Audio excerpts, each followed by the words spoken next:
Amandla. Thank you very much, Program Director. And good morning, comrades. The General Secretary of the WFTU, Comrade George Mavrikos, the leaders from the various countries represented here who I saw yesterday in the evening, the presidents of the COSATU's affiliates who are hosting this event as the affiliates of the WFTU, members of the Presidential Council, the invited guests, comrades and compatriots. COSATU is pleased to have been invited to give a welcoming note to this important meeting. We would like to thank and congratulate our unions, NEHAU, NUMSA, SIPAU, and POPCO for successfully taking up the responsibility of hosting this important meeting in the South African soil. COSATU comes to this meeting not just as an invited guest, but as one of your own. It is a known fact that we share similar ideological perspectives on what should be the solution to the almost all the political and economic challenges confronting the world today. If we were to be asked as to what is the most sustainable solution to the challenge and challenges confronting the world today, we all can answer without any ambiguity that socialism is the answer. It is for this reason that we will be entering into a discussion about the type of the relationship we must have with the WFTU and how such a relationship can take forward our commitment to achieve unity of workers worldwide. In the meantime, we are clear that we must cooperate on the basis of our common agenda to achieve socialism. We must cooperate with the WFTU. We must strengthen that type of the cooperation with the WFTU. And I want to say without a doubt that at the 11th National Congress of COSATU, this matter must be concluded. It is for this reason that when we got the invitation to come here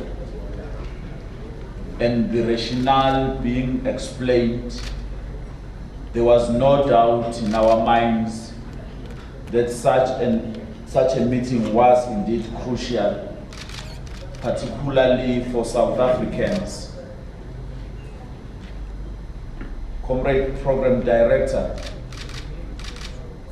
I would not want to temper and interfere with the words that were uttered in the evening by our own stalwart, who we respect very much, Comrade Eric Mjali, when he defines what ought to have been a relationship that COSATU ought to have with the progressive formations in the world. The question is whether we made people to see socialism as a way out, or do we think it is common sense that socialism is the answer? I must say that it is unfortunate that when this inhuman system called capitalism has been exposed at all levels of society, the left forces in the world do not speak with one voice, and present their own alternatives. People in North Africa, in the Arabian Peninsula, in Europe and in the United States of America are crying out loud for leadership. My own observation is that we have behaved as if someone else must provide this leadership. The fact of the matter is that no one will ever stand up and fight on our behalf. Even if they try, they will be doing so on their own behalf, and the outcome will never be in our favor. The Communist Manifesto explains this very well when it says, open quote, of all the classes that stand face to face with the bourgeoisie, the proletariat alone is a real revolutionary class. The other classes decay and finally disappear in the face of modern industry. The proletariat is its special and essential product.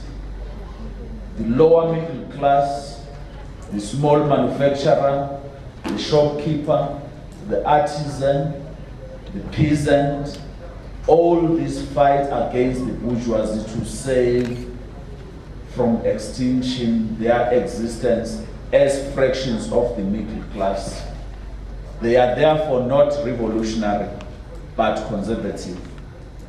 If by any chance they are revolutionary, they are so only in a view of their impending transfer into the proletariat.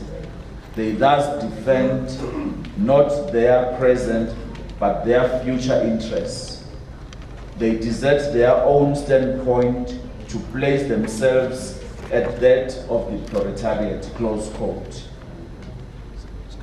Comrade Chair, we are certain that your discussion in this meeting will be about the alternatives that the left forces must present to society, given the glaring failures of capitalism.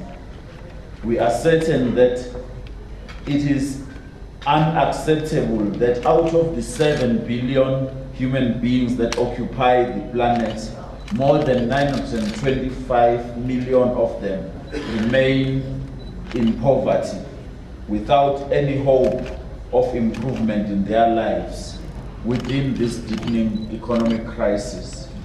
In 2008, when the economic crisis was mildly reported, it is said that during that very same period, food prices increased and the hike pushed around 100 million extra people into poverty.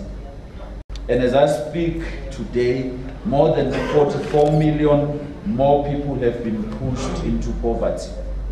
How can this happen and the world keeps quiet to openly point out that capitalism has failed? It has failed humanity.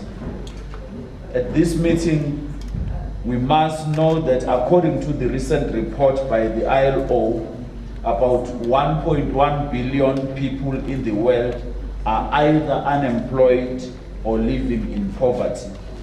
We must know that the way we carry a heavy burden to provide answers to desperate people who wake up every day with the hope to find a job. It is us, the left forces. It is the WFTU. It is COSATU. It is the world over united who must provide an answer on how we build the 600 million jobs needed to sustain the economic growth and maintain social stability.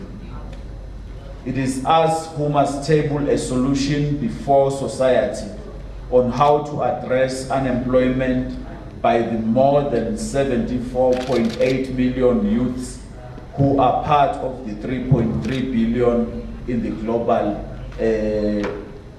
arena.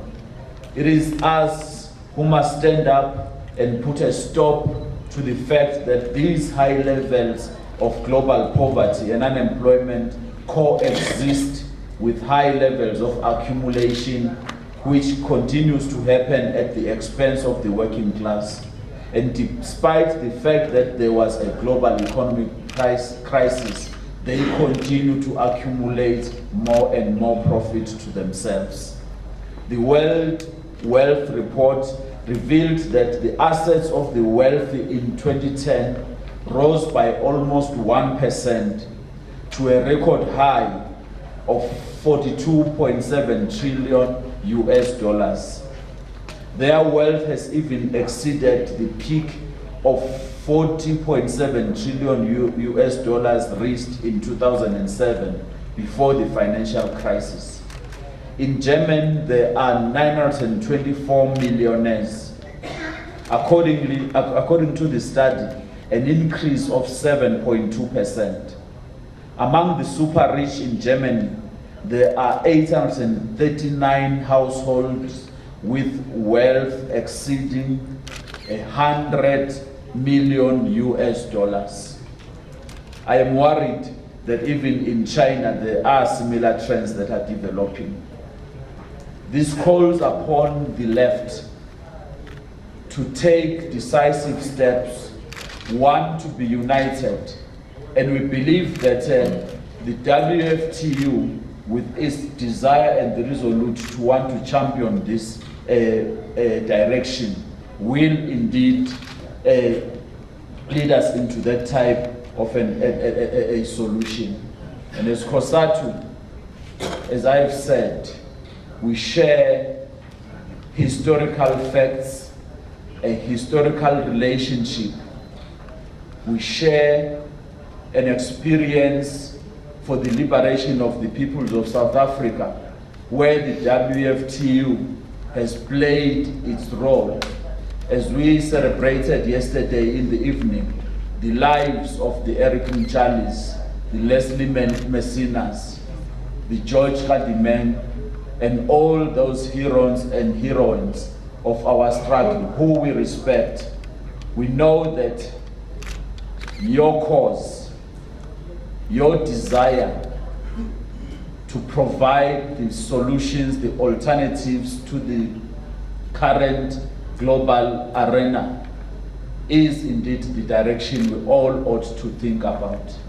Now, Comrade President of NUMSA and President of NEHAU,